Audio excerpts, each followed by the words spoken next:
자, 오늘은 요한복음 19장 마지막 파트입니다. 31절부터 42절까지입니다. 31절부터 42절까지 저는 제목을 장차 보게 될 유월절 양 이렇게 제목을 붙여보았습니다. 장차 보게 될 유월절 양. 유월절 양은 유월절 양인데 지금 보는 것이 아니라 장차 우리가 보게 될 유월절 양. 예, 그런 의미로 19장 31절부터 42절에 제목을 붙여보았습니다. 먼저 31절부터 32절입니다. 31절입니다. 이날은 중비일이라 유대인들은 그 안식일이 큰 날이므로 그 안식일에 시체들을 십자가에 두지 아니하리 하여 빌라도에게 그들의 다리를 꺾어 시체를 치워달라 하니 군인들이 가서 예수와 함께 못 박힌 첫째 사람과 또 그 다른 사람의 다리를 꺾고, 자, 여기 보면 다리를 꺾고, 그들의 다리를 꺾고 하는 31절 다리를 꺾어야 좀 줄여 쳐놓으시고, 이 다리를 꺾어는 과연 어떤 의미일까 하는 것을 보게 되면, 이 다리를 꺾어달라고 지금 요청한 이유가 바로 무엇입니까? 앞에 나와 있죠. 유대인들은 그 안식일이 안식일 어떤 날이라고 얘기합니까? 안식일이 큰 날이므로 이렇게 지금 되어 있습니다. 지금 한글 번역이 안식일이 큰 날이므로 이렇게 되는 게 잘 이해가 되질 않아요. 영어 성경을 보시게 되면 이게 무슨 말인가 하면, 안식일은 안식일인데 어떤 안식일입니까? NIV 성경에 보게 되면 Special Sabbath예요. 특별한 안식일이에요. 그러니까 안식일은 우리가 얼마 만에 자주 돌아옵니까? 일주일만에 한 번씩 돌아오죠. 왜냐하면 매주 토요일이 안식일이니까. 그러니까 1년의 안식일이 어떻게 됩니까? 52번 있게 되죠. 매주 안식일이 있게 되잖아요. 근데 매주 있는 그런 평범한 매주 다가오는 안식일이 아니라고 하는 것입니다. 어떤 안식일인가 하면 스페셜한 안식일이에요. 그래서 스페셜한 안식이라고 하는 것을 지금 한글 성경에서는 큰 날이므로 이렇게 번역을 했습니다. 그러니까 안식일이 큰 날이므로. 그냥 일반 안식일이 아니라는 얘기예요. 그러니까 안식일은 안식일인데 큰 날 안식이다. 자, 이것은 어떤 날인가 하면 이것과 연관이 있는 날은 그 큰 날 옆에다 적어 놓으세요. 레위기 23장 11절입니다. 레위기 23장 11절과 연관이 있는 안식일이에요. 그래서 스페셜한 안식일입니다. 자, 레위기 23장 11절을 봅니다. 제사장은 너희를 위하여 그 단을 여호와 앞에 기쁘게 받으심이 되도록 흔들어 안식일 이튿날에 흔들 것이며. 아멘. 여기에서 지금 안식일이 아니고 안식일 뭐라고 했습니까? 안식일 이튿날에 흔들 것이며. 그러니까 안식일 이튿날에 흔드는 것이 무엇인가 하면 바로 첫 열매예요. 이스라엘 민족이 1년 중에 첫 열매를 거둬들일 때, 첫 열매를 거둬들인 그 첫 열매를 하나님께 바치는 것이 감사로. 그래서 그 감사로 바치는 이 날이 무슨 날인가 하면 바로 안식일 다음 날에 바쳐요. 그러니까 지금 오늘날처럼 뭐 어떤 날짜를 정해놓고 뭐 1월 30일, 1월 27일 이렇게 바치는 것이 아니고 안식일 다음 날 바쳐요. 근데 이 안식일 바치는데 이 안식일은 언제 있는 안식일인가 하면 바로 유월절 다음에 오는 안식일입니다. 일반적인 안식일이 아니고 이 안식일 이튿날이라고 할 때 이 안식 이튿날 레위기 23장 11절에 안식일 이튿날에 이 안식일은 언제인가 하면 유월절이 있고 나서 그 다음에 맞이하게 되는 첫 번째 안식일이에요. 그래서 만약에 유월절이 금요일이 되게 되면 바로 금요일 다음 날이 안식일이 되게 되죠. 그래서 안식일 다음 날이니까 레위기 23장 11절에서 이야기하는 지금 이 그 곡식을 바치는 이 것은 언제인가 하면 일요일이 되는 것이에요. 그리고 만약에 6월절이 화요일이 되게 되면 그 안식일은 언제가 됩니까? 바로 6월절 다음 날이 아니고 6월절이 화요일이니까 수, 목, 금, 토 4일 후가 돼요. 6월절은 정해져 있죠. 6월절은 요일에 따라서 월화, 수, 목, 금, 토로 정해지는 것이 아니에요. 6월절은 언제입니까? 1월 14일이에요. 유대력으로. 그렇기 때문에 유대력으로 1월 14일은 월요일이 될 수도 있고 화요일이 될 수도 있고 수요일이 될 수도 있고 목, 금, 토, 일 다 될 수 있죠. 왜냐하면 1월 14일로 날짜로 정해져 있기 때문에. 그렇다면 이 6월절이 있은 다음에 오는 토요일, 즉 안식일은 특별한 안식일이에요. 그러니까 이 특별한 안식일은 또 어떤 안식일인가 하면 6월절이 있는 주의 안식일의 다음 날. 그러니까 안식일 바로 다음 날이니까 항상 언제입니까? 항상 일요일이 되겠죠. 왜냐하면 유대인의 안식일은 토요일이기 때문에 오늘날 우리 요일로 하면 그 토요일이 되죠. 그러니까 이 안식일 다음 날은 안식일 이튿날에 곡식으로 하나님께 이 제사를 드리는 것을 이것은 항상 언제가 됩니까? 항상 주일이 되죠. 주일. 항상 일요일이 됩니다. 그래서 오늘날 우리 개신교가 바로 주일날 예배를 드리는 이유 중에 하나입니다. 왜 예배를 월요일날 드리지 않고 화요일날 드리지 않고 주일날 드리냐면 바로 이 초실절과 연관이 있기 때문에 그렇습니다. 근데 지금 레위기 23장 11절에 있는 안식일 이튿날에 흔들 것이며 할 때 안식일 이튿날은 무엇인가 하고 적어놓으세요. 이것이 바로 초실절이에요. 그러니까 첫 열매를 드리는 날이에요. 첫 열매. 바로 이것과 지금 연관이 있습니다. 그래서 지금 예수님이 붙잡히셔서 십자가형을 당하시고 죽으시는 그과 연관이 있는 그 주에 있었던 안식일이 바로 무엇인가 하면 바로 초실절 전날이에요. 왜냐하면 초실절은 항상 일요일이기 때문에. 그래서 안식일은 항상 토요일이죠. 그렇기 때문에 바로 여기서 말하는 그 안식일이 큰 날이므로 할 때 이 큰 날은 무엇인가 하면 바로 안식일 다음 날이 하나님께 제사를 드리는 날이에요. 그러니까 주일날. 보통 유대인들은 어떻게 합니까? 유대인들은 안식일 다음 날 제사를 드리지 않죠. 유대인들은 언제 하나님께 예배를 드립니까? 안식일 날 예배를 드려요. 그렇기 때문에 안식일 다음 날은 아무 행사가 없죠. 그런데 특별히 이 안식일에는 그 다음 날에도 하나님께 예배를 드려야 돼요. 그 안식일이 큰 날이므로 스페셜한 안식일이다. 이렇게 표현한 것입니다. 그래서 그 안식일의 시체들을 십자가에 두지 아니하려 하여 빌라도에게 그들의 다리를 꺾어달라. 왜냐하면 내일까지, 안식일까지 혹은 안식일 다음 날까지 살아있지 않도록 하기 위함이에요. 보통 당시에 예수님 당시에 이 로마 법에 의해서 십자가형이 되는데 십자가에 사람을 매달아 놓게 되면 바로 당일날 죽지 않아요. 보통 2, 3일은 갑니다. 그래서 2, 3일 심지어 3, 4일 이렇게 가기 때문에 그것을 알기 때문에 유대인들이 그러니까 안식일에도 나무에 사람이 매달려 있게 하지 않기 위해서 무엇을 요구했냐면 바로 다리를 꺾어 달라고 이야기한 것입니다. 그럼 다리를 꺾는다는 얘기는 왜 다리를 꺾을까요? 여러분 한번 상상해 보세요. 십자가에 매달려 있어. 예수님이 어떻게 십자가에 매달려 있습니까? 손에 양손에 못을 박았고 그리고 발에도 못을 박았죠. 그렇기 때문에 사람이 십자가에 매달려 있기 때문에 어떻게 됩니까? 모든 체중이 발에 이렇게 다 몰리게 되어 있죠. 그래서 발을 디디고 있는 거예요. 발을 디디고 있으면 사람이 이렇게 양팔을 벌리고 있으면 이게 유지가 되면서 가슴으로 숨을 쉴 수가 있어요. 그런데 다리를 꺾게 되면 하중이 어떻게 됩니까? 하중을 받치지 못하죠. 그러니까 몸이 축 처지겠죠. 처지면서 팔은 매달려 있고 몸이 쭉 내려가기 때문에 가슴이 닫히면서 숨이 바로 멎습니다. 그래서 이 다리를 꺾는다고 하는 것은 무엇을 말하는가 하면 숨을 멎게 하는 장면이에요. 그러니까 매달려서 죽는 것이 아니고 기운이 다 빠져서 죽는 것이 아니고 어떻게 죽는 것이에요? 질식사를 하게 됩니다. 숨을 못 쉬게 돼요. 왜냐하면 가슴에 공간이 생기질 않아요. 왜냐하면 다리가 부러졌기 때문에 밑에서 받쳐주지를 못하죠. 그래서 그냥 팔은 매달려 있죠. 그래서 체중이 내려가면서 자연스럽게 가슴이 압축이 되면서 폐로 숨을 쉬지 못하게 됩니다. 그래서 바로 사람이 이제 죽게 되죠. 숨을 못 쉬게 되면서 질식사를 하게 됩니다. 그래서 다리를 꺾는다고 하는 것은 바로 질식사를 시키기 위함이에요. 왜냐하면 안식일에도 계속 매달려 있게 하지 않기 위해서. 왜 그런가 하면 유대인들의 율법이 그렇습니다. 거기 옆에서 다리를 꺾어 옆에다 적어 놓으세요. 다리를 꺾어 달라고 요청한 그 율법적인 근거가 바로 어디에 있냐면 신명기에 있습니다. 신명기 21장 23절입니다. 신명기 21장 23절. 자, 22절부터 읽습니다. 신명기 21장 22절입니다. 사람이 만일 죽을 죄를 범함으로 네가 그를 죽여 나무 위에 달거든. 자, 나무 위에 단 것입니다. 십자가형이죠. 나무 위에 달거든 그 시체를 나무 위에 밤새도록 두지 말고 그날에 장사하여 내 하나님 여호와께서 내게 기업으로 주시는 땅을 더럽히지 말라. 나무 위에 달린 자는 하나님께 저주를 받았음이니라.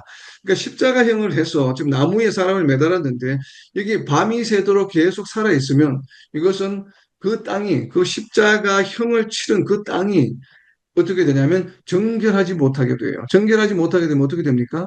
안식일을 지낼 수가 없겠죠. 초실절을 지낼 수가 없겠죠. 왜냐하면 어떤 땅이나 어떤 기구들이 혹은 천막이나 어떤 집이 부정하게 되면 유대율법이 어떻게 하는 그것을 정결하게 하는 법이 있죠. 그래서 또다시 번제를 드리고 또 3, 4일 기간이 지나야 돼요. 며칠 지나야 정결하게 되고 보통 일주일이 지나면 다시 정결하게 되고 이러한 유대의 율법이 있기 때문에 한번 부정하게 되게 되면 그것을 정결하게 회복하는데 시간이 걸리게 됩니다. 근데 지금 매달려 있는 날이 언제예요? 안식일 전날이에요. 근데 내일이 안식일이에요. 근데 안식일만 있는 것이 아니고 안식일 다음에 또 초실절이 지금 기다리고 있어요. 초실절을 치러야 돼요. 지금 유대인들 입장에서는. 그렇기 때문에 그 지역에 지금 예루살렘 지역에 지금 예수님 어디에 매달려 계십니까? 성전이 함께 있는 예루살렘 지역에 지금 매달려 계시죠. 그래서 만약에 시체를 이렇게 나무 위에 매달아서 밤을 지새게 되면 그 지역이 전부 부정하게 되는 것이에요. 그렇기 때문에 그것을 방지하기 위해서 지금 다리를 꺾어서 숨을 지금 해가 지기 전에 멈추게 해달라고 요청한 것으로 보여집니다. 그래서 여기 다리를 꺾는다라고 해서 그냥 왜 괴롭히기 위해서 다리를 꺾나? 이런 것이 아니고 다리를 꺾어 달라고 하는데 이유가 있는 것입니다. 바로 두 가지 이유가 있었죠. 바로 초실절과 안식일이 계속 이어지기 때문에, 그리고 신명기 21장 23절에 있는 유대인 율법에 의해서 나무에 매달린 사람들은 그 밤을 넘기지 않게 하기 위해서, 바로 당일날 숨지게 하기 위해서 지금 숨을 질식사를 시키기 위해서 다리를 꺾는 것입니다. 자, 그리고 또 이어지는 33절과 34절에 보게 되면 옆구리를 찌르는 장면이 나옵니다. 우리가 너무나도 잘 알고 있죠. 왜 옆구리를 찔렀을까요? 자, 옆에 예수님과 함께 달려있는 두 죄인은 다리를 꺾었습니다. 다리를 꺾어서 첫째 사람과 또 다른 사람은 다리를 꺾었는데, 그런데 예수님은 다리를 꺾지 않았어요. 근데 다리를 꺾지 않은 이유가 바로 무엇인가요? 33절에 나와 있습니다. 예수께 이르러서는 이미 죽으신 것을 보고 다리를 꺾지 아니하고, 이미 죽으셨다고 그래요. 근데 아까 제가 말씀드린 것처럼 보통 십자가에 매달게 되면 당일날 이렇게 숨을 거두지 않습니다. 보통 2, 3일 갑니다. 당일날이 아니고 사람이 그냥 십자가에 매달리게 되면. 그런데 지금 예수님은 이미 죽으셨다고 그래요. 그 지금 죽으신 이 시간이 불과 몇 시간이 되지 않습니다. 십자가에 매달려서. 근데 이렇게 죽으실 수가 없는데 다리를 꺾지 않았다고 해요. 근데 지금 예수님과 누가 함께 달렸습니까? 죄인들도, 양쪽에 죄수들도 함께 달렸죠. 그러니까 달리신 시간이 동일해요. 거의 같은 시간에 달렸는데 예수님은 죽으셨다고 그러고 두 양쪽의 죄인들은 죽지 않아서 다리를 꺾었다고 지금 이야기를 하는 것이거든요. 그렇다면 이 부분은 예수께 이르러서는 이미 죽으신 것을 보고 다리를 꺾지 않았다라고 이야기하는데, 뭐 지금 요한 사도는 죽으신 것을 보고 다리를 꺾지 않고 그중 한 군인이 창으로 옆구리를 찌르니 이렇게 지금 이야기하거든요. 근데 이미 죽으셨다면 옆구리를 찌를 필요가 있습니까? 옆구리를 찌를 필요가 없죠. 그죠?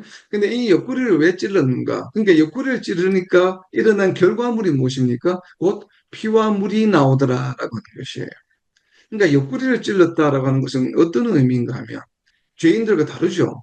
그러니까 분명히 유대인들은 다리를 꺾어달라고 요청을 했는데 로마 군인들이 유대인들이 요청하는 대로 하지를 않고 자기 마음대로 옆구리를 찔렀습니다. 그래서 이 지금 예수님의 마지막 장면, 이 돌아가시는 장면을 보게 되면 철저하게 하나님의 섭리가, 하나님께서 직접 간섭하고 계시다는 것을 우리가 엿볼 수 있는 부분이에요. 그래서 지금 현대의학의 이제 의사들이 의학적 소견에 의하면 사람을 이렇게 죽었다고 해서 사람을, 아니면 살아있는 사람이거나 뭐 죽은 시체라든지 금방 죽은 사람들을 창으로 옆구리를 찌른다고 해서 피와 물이 나오지 않는다고 해요. 옆구리를 찌르게 되면 가장 먼저 일어나는 현상이 무엇인가 하면 이제 내장이나 이런 장이 파괴되잖아요. 그러면 피가 이렇게 몸 밖으로 나오는 것이 아니라 가장 먼저 일어나는 일은 복부에 피가 차요.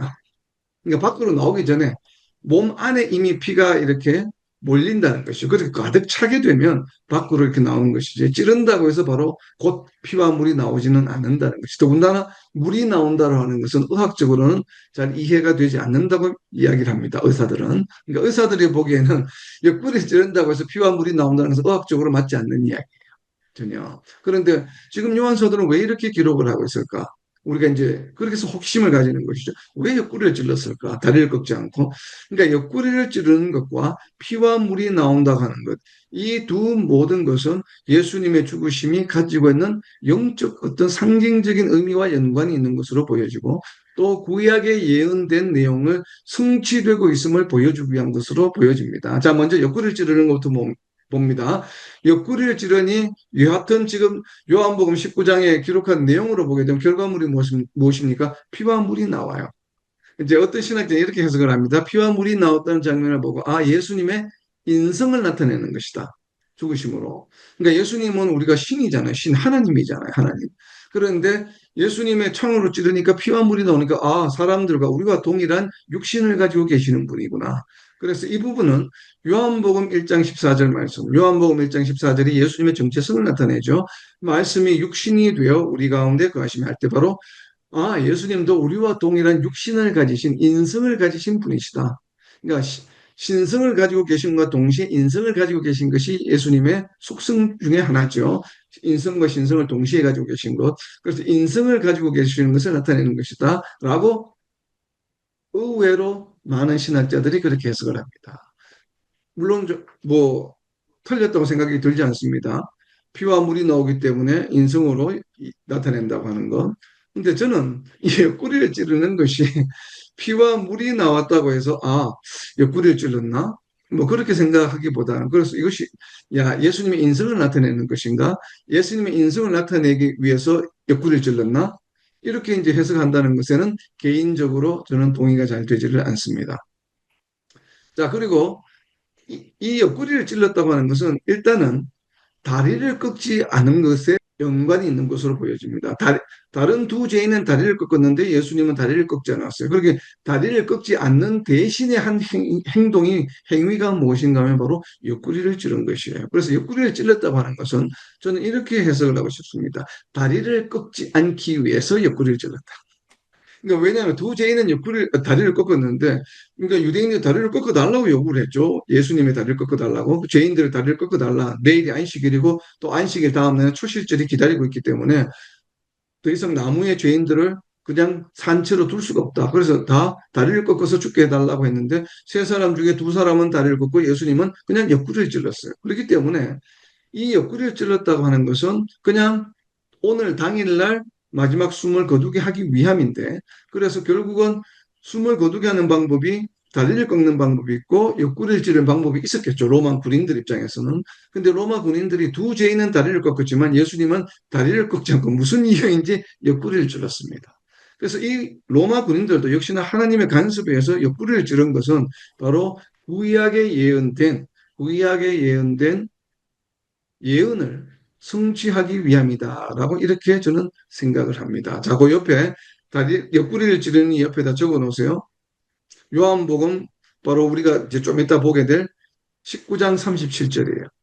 그러니까 요한복음을 전체적으로 이제 보게 되면 19장을 뒤에 앞뒤를 연결해서 보게 되면 그래서 옆구리를 찔렀구나. 자, 옆구리를 찌르니 34절 동그라미를 쳐서 화살표로 37절에 연결해 놓으세요. 37절 보세요. 또 다른 성경은 무엇입니까? 구약 성경이죠. 구약 성경에 그들이 그 찌른 자를 보리라 하였느니라.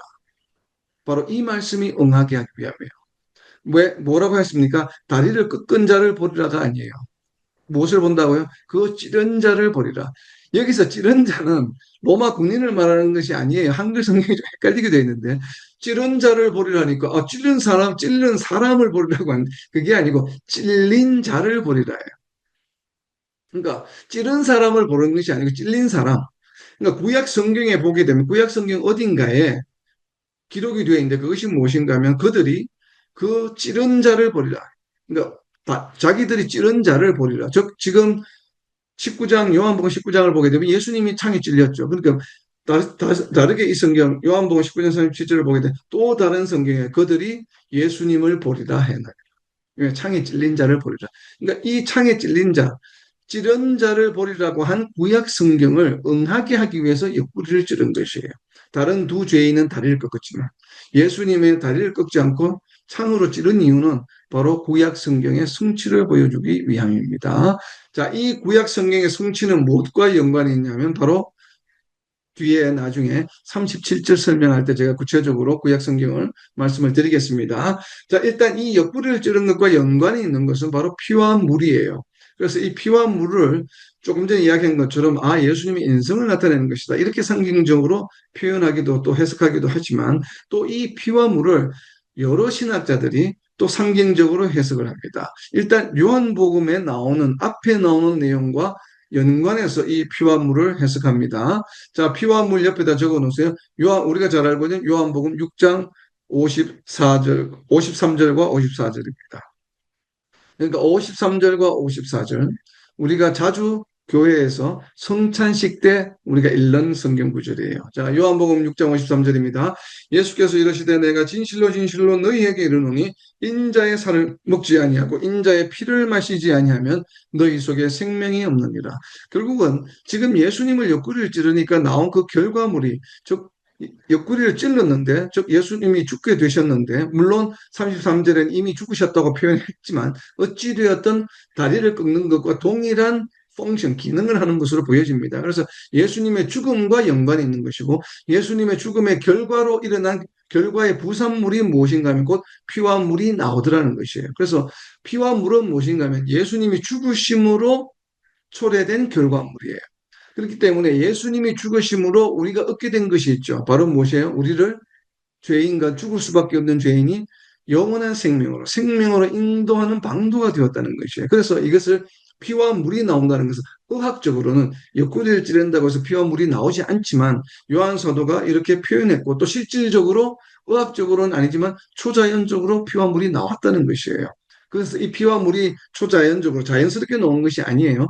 그러니까 초자연적으로 피와 물이 나오게 된 것은 바로 무엇인가 하면 요한복음 6장에서 지금 53절에서 언급하고 있는 생명으로 인도하는 것. 자, 이어지는 54절입니다. 내 살을 먹고 내 피를 마시는 자는 어떻게 된다고요? 영생을 가지고 바로 이 말씀과 연관이 있다고 하는 것이에요. 그래서 예수님의 피를 마시는 자는 영생을 가지는 것이기 때문에 십자가에서의 예수님의 죽으심이 무엇과 연관이 있다고요? 우리의 영생과 연관이 있기 때문에 그 영생과 연관이 있는 피, 죽음의 결과물로 피가 나왔다라고 자, 이렇게 해석을 했습니다. 상당히 공감이 갑니다. 공감이 가기는.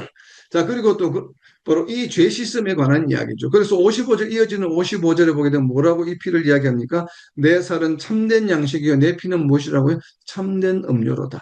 그러니까 참된 음료로서 예수님의 죽음의 결과가 우리에게 참된 음료가 주어졌다는 의미로 피와 물이 나오더라 해서 피를 해석을 했습니다. 자, 그럼 물은 어떻게 해석할까요? 뭐 동일하죠. 물과 연관이 있는 것이 우리 거듭남과 연관이 있는 것이 앞에 나오죠. 요한복음 4장에 보게 되면 니고데모와 대화하시는 중에서 설명합니다. 자, 물 옆에다가 적어 놓으세요. 요한복음 4장 14절입니다. 요한복음 4장 14절. 내가 주는 물을 마시는 자는 영원히 목마르지 아니하리니 내가 주는 물은 그 속에서 영생하도록 솟아나는 샘물이 되리라. 바로 이 물이죠. 바로 사마리아 여인에게 하신 말씀이죠. 사마리아 여인에게. 그리고 이 앞에는 또 니고데모에서 물과 성령으로 거듭나지 않으면. 그래서 이어지는 또 사마리아 여인과의 대화에서는 사장에서는 바로 이 영생하도록 솟아나는 샘물, 물이라고 하는 것은 바로 영생과 연관이 있는 것이에요. 그렇기 때문에 요한복음 앞에 나와 있는 내용을 보게 되면 6장과 4장의 내용을 보게 되면 이 피와 물은 무엇과 연관이 있습니까? 우리의 영생과 연관이 있다는 것이에요. 우리의 영생은 어떻게 얻게 되었습니까? 예수님의 십자가의 죽으심으로. 그래서 옆구리를 찔렀다고 하는 것이 곧 피와 물이 나왔다고 하는 것을 예수님의 죽음 이퀄 우리의 영생이라고 하는 것을 지금 34절에서 보여주고 있다고 상당히 많은 신학자들이 아주 유명한 신학자들이 이렇게 해석을 하고 있습니다. 뭐 상당히 공감이 가는 내용이기도 합니다. 자, 그런데 자, 이어지는 35절입니다. 그러니까 이게 지금 옆구리를 찌른 것도 상식적이지 않아요. 다리를 꺾어야 되는데. 그리고 옆구리를 찌른다고 해서 피와 물이 나오는 것도 상식적이지 않아요. 의학적으로 맞지 않아요. 이게 전부 초자연적인 일이다 말이죠. 그러다 보니까 그러니까 일반 사람들이 보기에는 옆구리 찌른다고 피와 물이 안 나오는데 왜 옆구리 찌르지? 다리를 꺾는데 보통 십자가형에서 그러니까 그러다 보니까 35절을 첨부한 것이에요. 35절에 뭐라고 이야기합니까? 이를 본 자가 정언하였으니 그 정언이 무엇이라고요? 참이라. 그가 자기의 말하는 것이 참인 줄 알고 너희로 믿게 하려 함입니다. 이제 이해가 됩니까? 왜 35절 이 말씀을 하는지? 왜냐하면 앞에 나와 있는 내용이 일반적이지 않기 때문에 그래요. 그러니까 이야기하면 에이, 거짓말인데 그건 그럴 수가 없는데 이렇게 사람들이 반응한다 이 말이에요. 왜 의학적으로 그런 일이 있을 수 없기 때문에. 근데 일반 사람들은 십자가에서 다리를 꺾지 옆구리를 안 찌르는데 그러니까 그 장면을 실제로 보지 않은 사람들은 그 말을 믿지 않을 수가 있겠죠. 그러다 보니까 35절이 덧붙여졌습니다. 이를 본 자가 정언하였으니 그 정언이 참이라. 왜냐하면 직접 본 사람이 기록했다는 것이에요. 그렇다면 누가 보았다는 얘기입니까? 지금 이 말씀을 누가 기록하고 있어요? 바로 요한 사도가 기록하고 있죠. 그렇기 때문에 이를 본 자는 바로 누구예요? 예수님께서 사랑하시는 자라고 이야기하는 바로 그 자이죠. 그래서 이를 본 자가 정언하였으니 그 정언이 참이라. 그가 자기가 말하는 것이 참인 줄 알고 이렇게 말하는 지금 피와 물이 옆구리를 찌르니까 피와 물이 나왔다라고 하는 것을 이렇게 말하는 이유는 바로 무엇을 하기 위해서 이것을 듣는 사람으로 하여금 너희로 믿게 하려 함이라. 우리로 믿게 하기 위함이에요. 왜? 이것이 일반적인 내용이 아니기 때문에. 일반적인 내용이 아니기 때문에 사람들이 믿기 힘들거든요. 그런데 이것을 요한 사도가 직접 눈으로 목격했기 때문에 내가 정말 참이다라고 지금 기록하고 있는 것이에요. 그렇기 때문에 너희들이 믿으라 이 말이에요. 그래서 여기에 그 정은이 참이라에다 줄을 좀 쳐놓으세요. 정은이 참이라고 하는 것은 바로 무엇입니까? 우리로 하여금 믿게 하기 위함이에요. 왜냐하면 일반적이지 않기 때문에. 그리고 정은이 참이라고 하는 것은 바로 무엇을 나타내십니까? 십자가의 죽으심을 나타내는 것이요.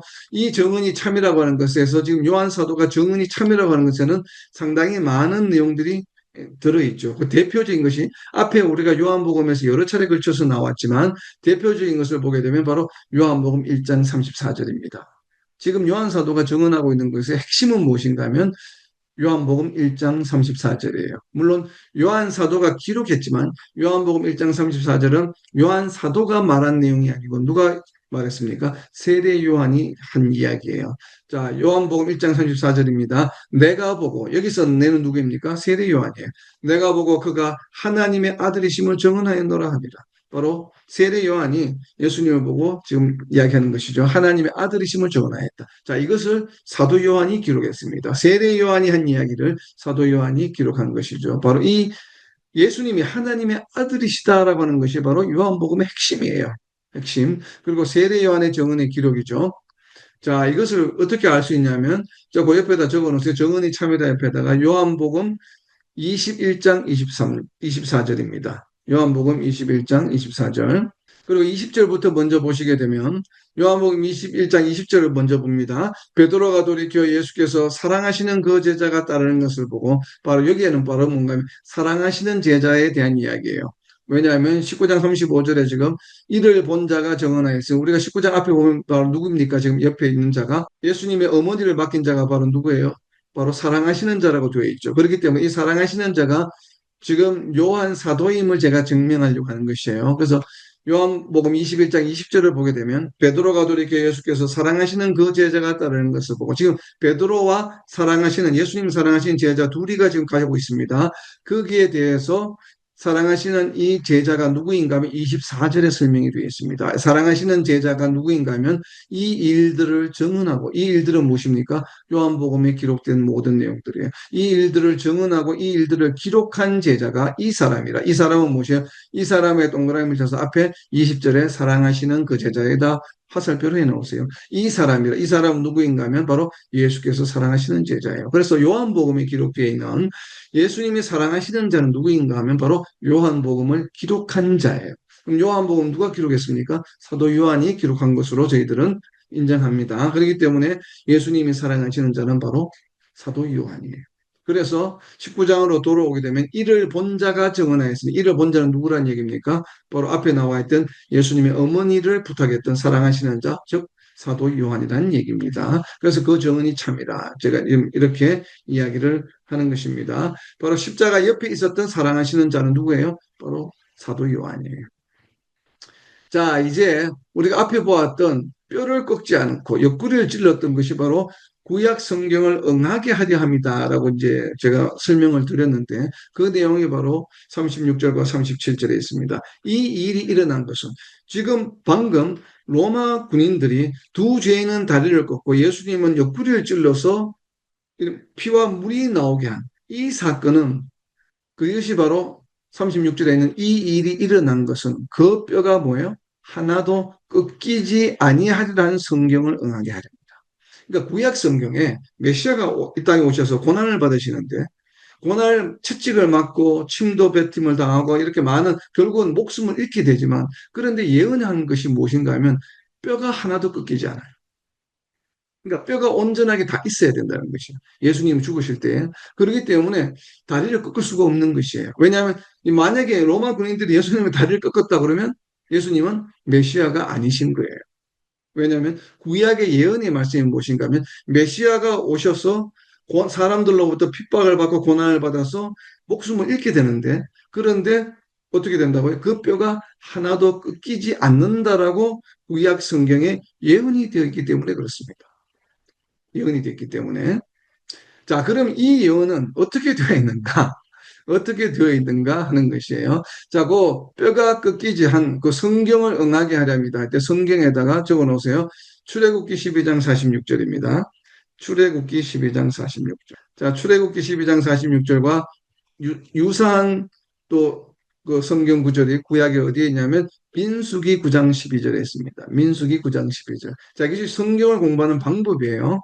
자, 성경을 응하게 하렵니다. 성경을 응하게 하는데 그 성경이 무엇인가 하면 뼈가 꺾이지 않는 것이에요. 그렇다면 구약 성경에서 우리가 찾아봐야 되겠죠. 그럼 어떻게 찾아볼까요? 뼈하고 연관이 있는 율법을 보게 됩니다. 그렇죠? 율법을 보게 되면 그러니까 뼈와 연관이 있는 율법이 있습니다. 뼈와 연관이 있는 율법이 그것이 바로 출애굽기 12장 46절에 있어요. 자, 출애굽기 12장 46절입니다. 한 집에서 먹되 그 고기를 조금도 집 밖으로 내지 말고 뭐 하지 말라고요? 뼈도 꺾지 말지며. 무언가 지금 희생 제물을 드려서 아니면 무언가 지금 동물을 잡아서 모든 식구들이 나누어 먹는데 고기를. 근데 먹을 때 뭘 해야 되냐면 이때 기념하면서 모든 사람들 식구들이 나누는 이 짐승은 희생이 된 이 짐승은 뼈를 꺾으면 안 돼요.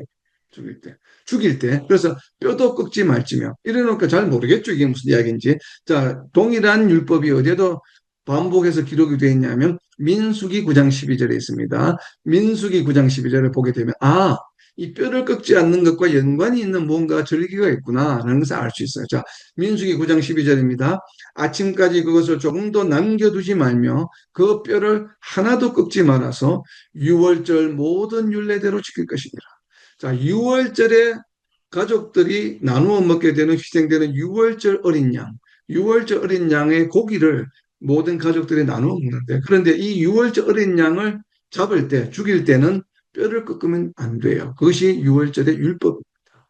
그렇기 때문에 고기를 이 양을 잡아서 먹을 때 뼈를 꺾지 말라고 한 이러한 명령을 지켜가면서 양을 잡아서 먹는 건 언제라고요? 바로 6월절에만 그렇게 해요. 6월절은요. 다른 때에는 그냥 양을 잡을 때 뼈를 꺾어도 상관이 없습니다. 먹을 때나 죽일 때. 그런데 6월절에 잡는 어린 양만큼은 뼈를 꺾지 말라고 하는 것이에요.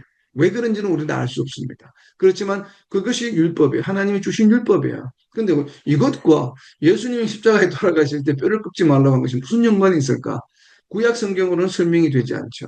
그렇다 보니까 이것은 신약 성경과 구약 성경, 이 구약에 있는 출애굽기와 민수기의 율법과 신약 성경과를 합쳐서 우리가 해석을 해야만 이것이 예수님의 다리를 꺾지 말라고 하는 것과 연관이 있구나라는 것을 우리가 알 수 있게 되는 것이에요. 자, 거기에다가 성경을 응하게 해야 되면 옆에다가 신약 성경을 적어 놓으세요. 베드로전서 1장 19절입니다. 베드로전서 1장 19절과 바로 고린도전서 5장 7절입니다. 고린도전서 5장 7절. 자, 먼저 베드로전서 1장 19절을 봅니다. 베드로전서 1장 19절입니다. 오직 예수님에 관한 설명이에요. 베드로 사도는 이렇게 설명합니다. 오직 흠없고 점없는 어린 양 같은 그리스도의 보배로운 피로 된 것이니라. 자, 피와 연관이 있죠. 피와 물이 나온다고 할 때 피, 결과물이 피입니다. 보배로운 피. 그런데 그것이 그리스도의 보배로운 피예요. 근데 그리스도를 뭐라고 표현합니까? 어린 양이라고 표현합니다. 그래서 어린 양은 어린 양인데 뼈를 꺾으면 안 되는 어린 양이에요. 그래서 여전히 베드로전서 1장 19절만 가지고는 부족하죠. 그래서 예수님을 메시아가 예수님이 그리스도시다, 메시아다라고 하는데 이 예수 그리스도를 어린 양으로 표현을 합니다. 자, 이것까지는 베드로 사도는 했습니다. 그런데 이것과 뼈를 꺾지 말아야 되는 것과 뼈를 꺾지 않는 어린 양은 언제인가 하면 6월절 양만 뼈를 꺾지 않아요. 그럼 예수 그리스도가 6월절의 어린 양이라고 하는 신약 성경의 표현을 우리가 찾아볼 필요가 있는 것이에요. 그래서 그 확정하기 위한 것입니다. 자, 그래서 고린도전서 5장 7절입니다. 고린도전서 5장 7절. 고린도전서 5장 7절에 보게 되면 너희는 누룩 없는 자인데 새 덩어리가 되기 위하여 묵은 누룩을 내버리라. 우리의 유월절 양, 곧 그리스도께서 희생되셨느니라. 자, 바울 사도는 예수님을 분명 유월절 양 그리스도, 메시아다라고 지금 말씀하십니다. 그러니까 예수님이 어떤 분이신가 하면 유월절 양 곧 그리스도예요. 그래서 유월절 양의 특징이 뭐라고요? 출애굽기와 민수기에 보게 되면 뼈를 꺾으면 안 돼요. 유월절 양. 그렇기 때문에 예수님이 십자가에서 로마 군인들이 왜 그런지는 모르겠지만 다리를 꺾지 않고 옆구리를 찌르는 것이에요. 그렇기 때문에 이거는 로마 군인들이 구약 성경을 알겠습니까? 모르죠. 당연히. 그렇기 때문에 여기는 하나님의 섭리가 역사하셨다고 해석할 수밖에 없겠죠. 왜냐하면 예수님이 구약에서 예언된 메시아이기 때문에. 구약에서 예언된 메시아인데 어떤 메시아인가 하면 유월절의 어린 양과 같은 메시아예요. 왜 유월절 어린 양과 같은 메시아가 되어야 했을까? 왜 6월절? 허구 많은 것 중에. 뭐 6월절 어린 양이 아니고 다른 안식일에 그냥 어린 양이 되셔도 되고 다른 뭐 저기 가을에 있는 무슨 절기가 있잖아요. 우리가 많은 뭐 수장절이라든지 장막절, 초막절 같은 얘기죠. 초막절이나 이럴 때에 어린 양이 되셔도 되는데 왜 하필이면 6월절 어린 양이셔야만 하셨을까? 이것이 바로 무엇인가 하면 우리의 구원 사역과 연관이 있습니다. 구원 사역과 연관. 그래서 지금 조금 전에 우리가 서두에 살펴본 특별한 안식일, 안식일이 큰 날이라고 이야기해요. 스페셜 안식일이라고 이야기를 했죠. 그 스페셜 안식일의 이유가 바로 무엇이라고요? 안식일 다음 날. 지금 예수님이 십자가에 매달리신 이 주에 있었던 안식일 다음 날이 무슨 날인가 하면 초실절이에요. 초실절은 무엇입니까? 첫 곡식. 처음으로 수확한 곡식을 바치는 것이 초실절. 그래서 예수님이 초실절날 뭐 하셨어요? 부활하셨어요. 왜냐하면 안식일 다음날 부활하셨기 때문에. 그럼 이 초실절과 예수님의 부활과 연관이 있어요. 그래서 신약성경에 무엇이 있죠? 예수님이 초실절. 초실절은 무엇이라고 초실절은 첫 열매를 하나님께 드리는 것이에요. 예수님이 무언가의 첫 열매가 되셨죠. 무엇의 첫 열매가 되셨습니까? 바로 죽음으로부터 사망으로부터 부활하신 사망을 이기신 첫 열매가 되셨다라고 성경에는 기록하고 있습니다. 바로 그것이에요. 왜 하필이면 예수님은 6월절 날 돌아가셨어요? 6월절이 있는 그 주에 돌아가셨을까? 그리고 왜 하필이면 초실절 날 부활하셨을까? 그리고 예수님의 죽으심과 부활은 우리 인류 역사에 처음 일어나는 일에만 했던 것이죠. 그것이 상징적으로 바로 사망으로부터 죽음을 이기신 사망의 생명의 부활의 첫 열매가 되신 것이에요. 그래서 부활의 첫 열매가 되셨기 때문에 바로 초실절과 연관이 있는 것입니다. 그래서 예수님이 6월절 양이 되신 것이죠. 왜 6월절 양인가 하면 6월절이 있는 그 주의 안식일, 그 6월절 다음에 오는 바로 첫 번째 안식일, 그 다음 날이 초실절이기 때문에 그래요. 그런데 예수님이 십자가에 달렸을 때 마침 달리신 날이 금요일이었어요. 그렇기 때문에 금요일 날 바로 다음 날이 안식일이었어요. 그 안식일 날 바로 다음 날이 뭐예요? 6월절 안식일 다음 날이니까 초실절이었어요. 그렇기 때문에 죽으신 날, 안식일 날, 초실절이 연이어서 3일이 된 것이에요. 그래서 예수님이 금요일 날 돌아가시고 3일 만에 부활하셨다. 왜냐하면 첫날과 마지막 날 또 카운팅하기 때문에 그렇습니다. 유대인의 날짜를 세는 방법은. 그래서 금, 토, 일, 주일 해서 이렇게 3일이 된 것이에요. 그래서 우리가 주일날 지금 예배를 드리게 되는 이유가 바로 무엇이에요? 예수님이 부활의 첫 열매가 되셨기 때문에 그렇습니다. 그렇기 때문에 우리는 부활의 신앙을 가지고 있기 때문에 그래요. 왜냐하면 우리가 영생을 얻을 수 있게 된 것은 바로 무엇이에요? 예수님이 죽으시고 죽음을 이기시고 부활하셨기 때문에 우리가 영생을 가질 수 있는 방도가 생긴 것이죠. 그렇기 때문에 우리 개신교의 기독교의 신앙의 핵심은 무엇입니까? 부활신앙이에요. 예수님의 부활이 없었다고 한다면 우리의 부활신앙은 존재할 수가 없죠. 그렇기 때문에 죽음을 이기신 부활의 첫 열매가 되셨다는 것이 굉장히 중요한 것이에요. 근데 이 부활이 바로 무엇과 연관이 있다? 유월절장, 뼈가 꺾이지 않는 것과 연관이 있다. 그래서 지금 요한복음 19장에서 요한 사도가, 특별히 요한 사도는 구약에 능통한 사람이죠. 그렇기 때문에 다른 뭐 마태나 마가나 누가나 놓칠 수 있죠. 누가는 뭐 다른 사람이 제3자가 이야기를 듣고 지금 복음서를 기록했기 때문에 더군다나 또 헬라인이기 때문에 구약의 율법을 잘 이해하지 못했을 가능성이 높습니다. 그러다 보니까 옆구리를 찌르고 다리를 꺾지 말라고 했던 이러한 그런 표현들을 물과 피가 나왔던 표현들을 캐치하지 못할 가능성이 있어요. 그렇기 때문에 요한 사도는 특별히 다른 십자가 사건에서 표현하고 있는 것들이 많잖아요. 다른 복음서에는 뭐 옆에 있는 강도와 대화하는 것도 기록하고 이런데 요한 사도는 전혀 기록하고 있잖아요. 요한 사도가 예수님의 마지막 장면을 기록하고 있는 내용은 옆구리를 찌른 것과 다리를 꺾지 않은 것이고 피와 물이 흘렀다는 것만 딱 기록하고 있는 것이에요. 지금 왜냐하면 구약 성경에서 예언된 것이 실질적으로 이루어졌다는 것을 지금 요한 사도는 증명하고 싶은 것입니다. 그러다 보니까 그러한 부분만 지금 기록이 되어 있는 것이에요. 그래서 계속 요한사도가 이야기하는 것이 성경을 응하게 하렵니다. 함이라 성경을 응하게 하렵니다. 이 말이 지금 계속 반복이 되고 있는 것입니다.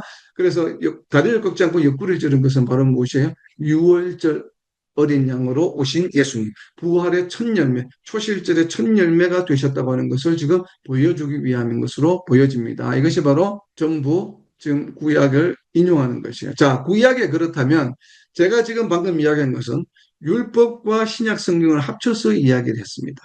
자, 그런데 실질적으로 이렇게 6월절 양으로 오신 분이 뼈를 꺾지 않는 것이 그럼 정말 메시아인가? 이것을 직접적으로 기록하고 있는 구약 성경이 있습니다. 자, 성경을 응하게 거기에다 적어 놓으세요. 시편 34편 20절입니다. 바로 메시아에 대한 예언의 시편이에요. 자, 시편 34편 20절입니다. 시편 34편 20절. 의인은 고난이 많으나 여호와께서 의인은 메시아를 상징하겠죠. 고난이 많은 고난을 받습니다. 메시아의 땅에 오시면 여호와께서 뭐요? 그의 모든 고난에서 건지시는도다. 비록 십자가에서 고난을 받으시지만 하나님 아버지께서 건지신다는 것이에요. 그 건지시는 내용이 바로 무엇인가 하면 여기에 재밌습니다.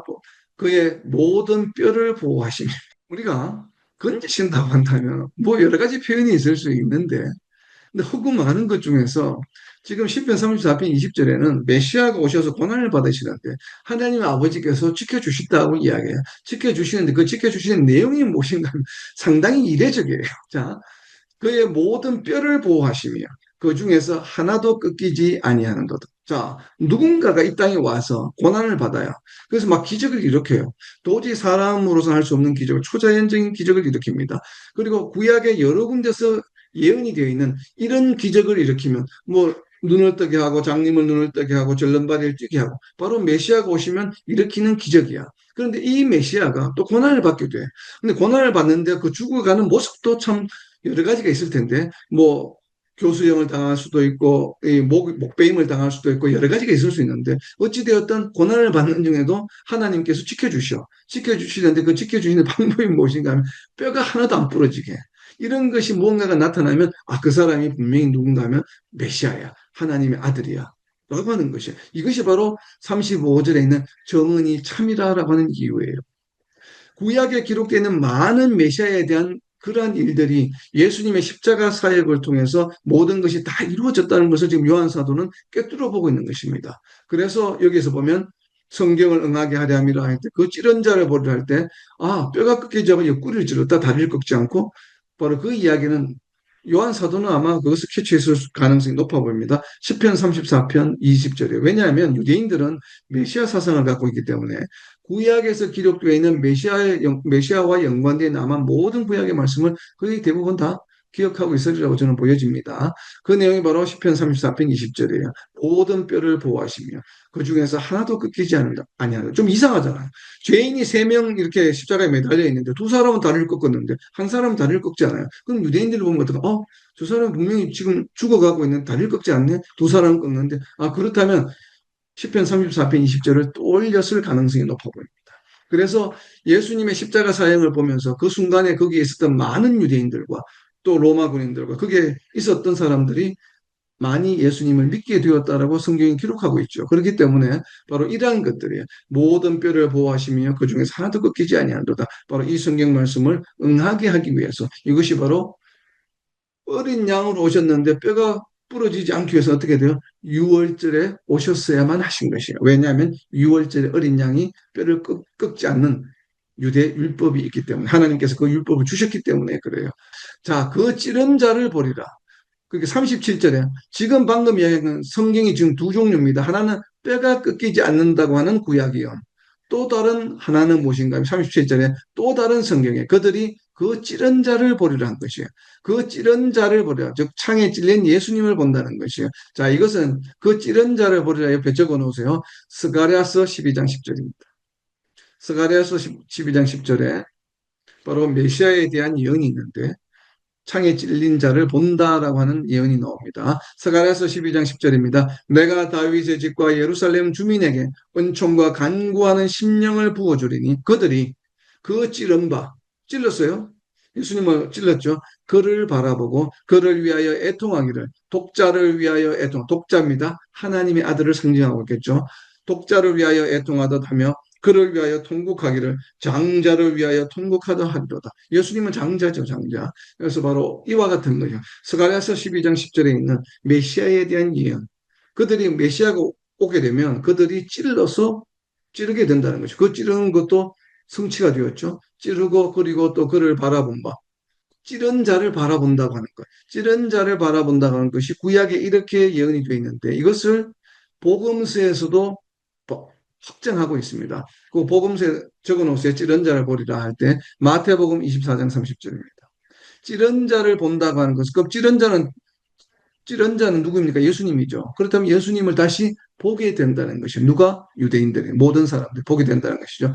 자, 예수님을 다시 보게 된다고 하는 것이 어디에 예언이 되었냐면 바로 이제 신약에서 예언되겠죠. 왜냐하면 이거는 구약에서 예언된 것이 예수님을 찌르서 예수님을 죽으시고 부활하시고 나서 장차 일어날 일이기 때문에 그것을 본다는 것을 마태복음 24장 30절에 이야기하고 있습니다. 그때에 인자의 징조가 하늘에서 보이겠고 그때에 땅의 모든 족속들이 통곡하며 그들이 인자가 구름을 타고 능력과 큰 영광으로 오는 것을 뭐 한다고요? 보리라. 바로 이것이에요. 메시아가 다시 오실 때 그 그 찔린 자를 우리가 다시 보게 된다. 그죠? 십자가에서 창에 찔려서 돌아가신 그분을 다시 보게 되는 거예요. 다른 사람을 다시 보게 되는 것이 아니에요. 지금 자칭 저희가 메시아라고 이야기하는 사람들, 그 사람들을 다시 보는 것이 아니에요. 누구를 다시 본다고요? 우리는 창에 찔린 자를 다시 보게 됩니다. 창에 찔린 자. 그 창에 찔린 자가 누구이신가 하면 오늘 요한 사도가 증언하고 있는 것처럼 바로 십자가에서 창에 찔린 자. 그 자를 보게 되는 것이에요. 자, 이와 같이 또 유사한 것이 계시록 1장 7절이죠. 계시록 1장 7절입니다. 지금 마태복음 24장 3절에는 오는 것을 보리라고만 되어 있지만 제가 방금 말씀드린 것처럼 창에 찔린 자를 보게 된다. 찔린 자, 십자가에서 창에 찔린 자를 다시 보게 된다라고 하는 것은 계시록 1장 7절에 정확하게 기록하고 있습니다. 계시록 1장 7절입니다. 볼지어다. 그가 구름을 타고 오시리라. 바로 마태복음 24장 3절에 사도행전에서 이야기한 것처럼 구름을 타고 올라간 것처럼 다시 오는 것을 너희가 보게 되리라 말씀하셨잖아요. 그런 것처럼 그가 구름을 타고 오시리라. 각 사람의 눈이 그를 보겠고 그를 찌른 자들도 볼 것이요. 그를 찌른 자들도 즉 찔러라고 이야기했던 유대인들과 로마 사람들, 즉 이방인들이죠. 세상의 모든 사람들이 찌른 자와 연관이 있기 때문에 지금 계시록 1장 7절에서 이렇게 표현하고 있는 것입니다. 그냥 모든 사람들이 보리라고 하면 될 것을 굳이 그를 찌른 자들도 볼 것이요. 왜? 예수님께서 찔려서 돌아가셨다고 하는 것을 지금 강조하는 것입니다. 땅에 있는 모든 족속이 그로 말미암아 애국하리니 그러하리라. 아멘. 즉 다시 오실 자, 우리가 보게 될 자가 예수님, 즉 창에 찔리신 자라고 하는 것을 지금 확증하고 있는 것이 계시록 1장 7절이에요. 19장 38절과 39절 40절에 보게 되면 제가 요약해서 정리합니다. 두 사람이 나오죠. 장사를 지내는데 다른 성경에는 지금 한 사람만 기록되어 있습니다. 마태, 마가, 누가에도 기록되어 있는 사람은 바로 아리마대 사람 요셉이에요. 그래서 마가복음 15장 43절이라든지 마태복음 27장 57절 그리고 누가복음 23장 50절 51절에 보게 되면 아리마대 사람 요셉을 기록하고 있습니다. 그런데 이 아리마대 사람 요셉을 왜 요한복음을 보면서 사복음서에서 다 기록하고 있을까? 설명이 달라요. 지금 요한복음에서는 19장 38절에 아리마대 요셉을 무엇으로 누구로 설명합니까? 예수님의 제자로 설명합니다. 그죠? 자, 제가 왜 이 아리마대 사람 요셉이 사복음서에 다 기록이 되어 있을까? 장사를 지냈다고 이 사람이 갖고 있는 상징적인 의미가 있기 때문에 그렇습니다. 요한 사도는 예수님의 제자라고 했는데 마가는 마가복음 15장 43절에서 이 사람을 존경받는 사내들인 멤버이자 하나님의 나라를 기다리는 자라고 이야기했습니다. 즉 하나님의 나라를 기다리는 자가 장사를 지낸다는 얘기는 예수님이 죽으시고 부활하심으로 무엇이 시작되었다고요? 하나님의 나라가 시작된 것이에요. 즉 신약이 시작된 것이에요. 신약이 예수님의 탄생으로 시작된 것이 아니에요. 새로운 약속은 예수님이 죽으시고 부활하심으로 우리에게 영생을 얻는 방도가 생겼기 때문에 지금 하나님의 나라를 기다리는 자 그리고 자 마태복음 27장 57절에서는 아리마대 사람 요셉을 뭐라고 설명하냐면 부자이면서 예수님의 제자라고 이야기합니다. 있습니다. 그리고 누가복음 23장 50절 51절에서는 선하고 의로우며 하나님의 나라를 기다리는 자, 즉 하나님의 나라를 기다리는 자예요. 자, 그리고 니고데모는 마태, 마가, 누가에는 기록되어 있지 않습니다. 장사 지내는데. 근데 유독 요한복음만 기록되어 있습니다. 요한복음 3장 1절에 보게 되면 바리새인이며 유대인 지도자예요. 그렇다면 왜 요한 사도는 다른 복음서에는 기록하고 있지 않은 니고데모를 굳이 여기에서 장사 지내는 사람으로 기록하고 있을까? 그것은 요한복음 3장에서 예수님과 니고데모가 나눈 대화의 내용 때문에 그렇습니다. 니고데모의 내용, 요한복음 3장 1절에 보게 되면 그런데 바리새인 중에 니고데모라는 사람이 있으니 유대인의 지도자라. 이어지는 2절에 보게 되면 이 사람이 니고데모가 예수님을 찾아온 때가 언제예요? 언제 찾아왔습니까? 밤에 찾아왔다고 이야기하죠. 밤과 연관이 있어요. 근데 니고데모 이야기가 끝나는 것이 언제인가 하면 21절이에요. 요한복음 3장 21절을 보세요. 요한복음 3장 21절이 니고데모 이야기 마지막입니다. 니고데모 이야기는 3장 1절부터 21절이에요. 그런데 초반부에는 니고데모가 밤에 찾아왔다고 이야기를 하고 니고데모 이야기를 마무리하는 결론에 있는 3장 21절에는 무엇이라고 이야기하냐면 진리를 따르는 자는 빛으로 오나니 이는 행위가 하나님 안에서 행한 것임을 나타내려 함이라 하시니라. 니고데모는 무엇을 상징합니까? 어둠에 있는 자가 빛으로 나아오는 것을 의미해요. 니고데모 이야기가. 왜냐하면 네가 거듭나지 않으면 하나님 나라에 들어갈 수 없다라고 이야기 설명을 하잖아요. 근데 니고데모 이야기 핵심은 무엇인가? 어둠에서 밤에서 시작해서 빛으로 끝이 납니다. 즉 예수님의 죽으심으로 인해서 십자가 사역으로 인해서 죽을 수밖에 없는 어둠에 속해 있던 우리들이 어디에 속하게 되었다고요? 빛에 속하게 된 것이에요. 그 예수님의 십자가의 죽으심은 어떤 의미가 있냐면 어둠에서 빛으로 상징하는 것은 요한 사도에게 있어서 어둠에서 빛으로 상징하는 그 상징적인 인물이 누구인가 하면 니고데모예요. 왜냐하면 밤에 찾아와서 결론이 뭐예요? 진리를 따르는 자는 빛으로 오는 20절부터 계속 빛에 대한 이야기를 합니다. 어둠과 빛에 대한 이야기를 합니다. 예수님이 빛이라고 이야기합니다. 바로 니고데모 이야기는 요한 사도에게는 어둠에서 빛으로 가는 그 소재를 다루고 있는 내용이기 때문에 그래. 그렇기 때문에 요한 사도는 니고데모를 생략할 수가 없었던 거예요. 그래서 니고데모를 포함시켜서 아리마대 사람 요셉과 더불어서 마지막 부분을 지금 기록하고 있는 거예요. 이것이 다른 세 복음서와 다른 것이에요. 다른 세 복음서에는 어둠과 빛을 니고데모와 연관시키고 있지 않기 때문에 그렇습니다. 왜? 니고데모 이야기는 요한복음 3장에만 기록되어 있기 때문에 그래요. 이것이 다른 것이에요. 그래서 우리가 성경을 공부하는 방법이에요. 그래서 예수님이 죽으시면 무엇을 나타냅니까? 하나님 나라의 시작을 나타내요. 그것은 누구를 통해서 알 수 있어요? 아리마대 사람 요셉이 기록이 되어 있다는 것을 통해서 알 수가 있습니다. 왜? 그 사람이 바로 하나님 나라를 기다리는 자이기 때문에. 그리고 예수님의 죽으심과 부활은 죽으심은 뭘 의미해요? 어둠의 세상에서 빛으로 나올 수 있는 통로가 되셨다고 하는 것이에요. 그것은 누구를 통해서? 니고데모의 이야기를 통해서 우리가 알 수 있다라고 이렇게 해석을 해봅니다. 그리고 자 41절에 또 이 설명이 되어 있습니다.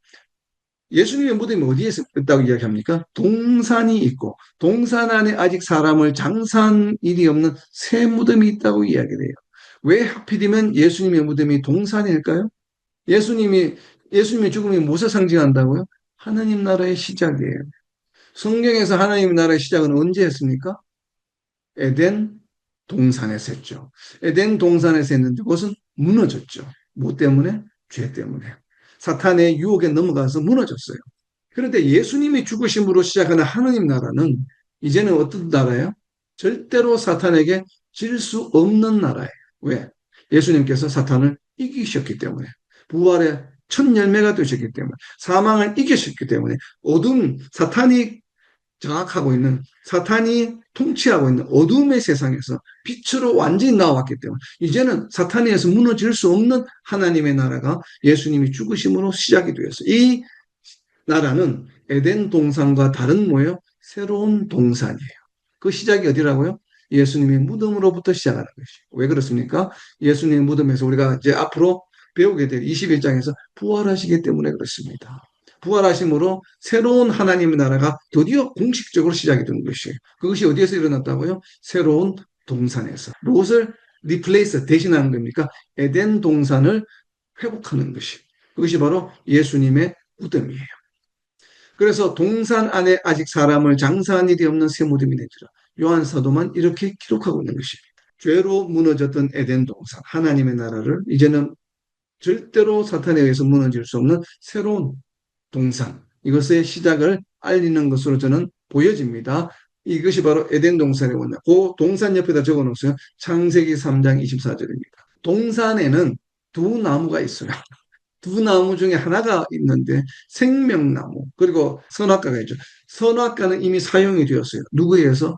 이브에 의해서, 아담에 의해서 이미 사용이 되었어요. 훼손이 되었습니다. 그런데 아직도 훼손이 되지 않고 남아있는 나무가 있습니다. 그것이 바로 창세기 3장 24절에 있죠. 이같이 하나님이 그 사람을 쫓아내시고 에덴 동산 동쪽에 그룹들과 두루 도는 불칼을 두어 생명나무의 길을 지키게 하시니라. 사람들로 하여금 생명나무에 접근하지 못하게 하나님이 지키고 계셨어요. 근데 지키고 계셨는데 이제는 뭐예요? 그것을 오픈하셨습니다. 동산에 무엇을 세우셨어요? 생명나무를 세우셨어요. 어디에? 예수님의 무덤을 통해서. 예수님의 무덤에서 부활하심으로 무엇이 생겼어요? 영생을 얻을 수 있는 생명나무가 그 동산에 다시 세워지게 되었어요. 근데 이 세워진 예수님의 생명나무는 예수님을 믿는 사람은 누구나 그 생명나무의 과실을 먹을 수 있게 되는 것이에요. 불칼로 지키고 못 먹게 하는 것이 아니에요. 이것이 완전히 에덴 동산에 있었던 선악과와 생명나무가 예수님으로 대신되는, 대체되는 것을 지금 보여주는 장면이에요. 그죠? 새 무덤이 있는지라. 동산에 새 무덤이 있게 되었다. 거기서 부활하셨다고 하는 것을 저는 이렇게 해석을 해봅니다. 자, 이제 오늘 말씀을 정리합니다. 지금 방금 살펴본 것처럼 뼈를 꺾지 않는 것. 이것을 가지고 이제 제가 오늘 적용을 하는 말씀을 6월절 어린 양을 어떻게 된다고요? 다시 보게 된다. 다시 보게 된다. 찌른 자를 다시 보게 되리라고 하신 이 구약의 말씀을 응하게 하기 위함이에요. 옆구리를 저러신 것은. 뼈를 꺾지 않은 것은 바로 이것을 응하게 하려면 우리는 이것을 믿어야 돼요. 예수님을 찔린 자를, 즉 십자가에서 창에 찔린 자를 어떻게 된다? 우리가 언젠가는 다시 보게 될 것이라고 하는 것을. 바로 이 믿음을 가지는, 이 소망을 가지는 삶을 살자라고 하는 것이에요. 즉 다시 오실 예수님. 사도행전 1장 11절에 있죠. 이르되 갈릴리 사람들을 어찌하여 서서 하늘을 쳐다보느냐. 너희 가운데서 하늘로 올려주신 이 예수는 하늘로 가심을 본 그대로 오시리라. 스가랴서에서 예언했던 구름을 타고 오시리라고 하신 이 말씀을 그대로 이어지는 것이죠. 그렇기 때문에 구름을 타고 올라가신 그 모습 그대로 다시 오실 예수님을 바라보는 사도행전 1장에서 11절에서 지금 이 이야기를 하고 있는 이유는 무엇입니까? 하늘로 가심을 본 그대로 오시라고 하는 것은 사도행전 1장 11절에 동그라미 치셔서 앞으로 8절에 연결해 놓으세요. 가신 예수님이 다시 오실 것을 너희가 보리라고 하신 이것은 무엇을 하기 위함이에요? 그렇기 때문에 사도행전 1장 8절을 우리가 순종해야 되는 것이에요. 사도행전 바로 앞에 나와 1장 8절입니다. 오직 성령이 너희에게 임하시면 너희가 권능을 받고 예루살렘과 온 유대와 사마리아와 땅끝까지 이르러 무엇이야? 창에 찔린 자가 반드시 다시 오시는 것을 우리가 보게 될 것이라고 하는 것을 무엇해야 된다고요? 땅끝까지 증언해야 되는 것이에요. 우리가 정리해야 되는 내용은 무엇입니까? 예수님이 다시 오실 것이라고. 즉 다시 표현하면 우리가 이 땅에서는 비록 육신의 죽음을 맞는다 할지라도 예수님이 다시 오실 때 우리가 어떻게 된다고요? 다시 부활해서 예수님과 함께 영생의 삶을 살아간다라고 하는 것을 무엇해야 된다고요? 땅끝까지 정언해야 되는 것이에요. 그렇기 때문에 6월절 어린 양을 속히 다시 보기를 소망하는 삶은 어떤 삶이에요? 예수님이 속히 오시옵소서. 이러한 소망도 가지지만 그 내용을 속히 보게 될 것을 알지 못하는 사람들에게 땅끝까지 전하는 삶을 살아가야 된다는 것이에요. 우리가 단순히 예수님이 나는 다시 보게 될 거야.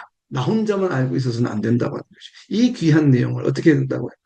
내가 먼저 알았기 때문에 아직 알지 못하는 사람들에게 전하는 삶을 살아야 되는 것입니다. 그래서 땅끝까지 정의 되는 삶을 살자라고 하는 것을 우리 삶 가운데 적용해 보고자 합니다. 그래서 정말 우리가 예수님이 창에 찔리셨고 그분이 다시 오신다고 하는 것을 확실한 믿음을 가지고 또 그 믿음을 근거로 그것을 알지 못하는 자들에게 땅끝까지 전하는 저와 여러분 그리고 이 땅의 모든 하나님의 백성들이 되시기를 예수님의 이름으로 선포합니다.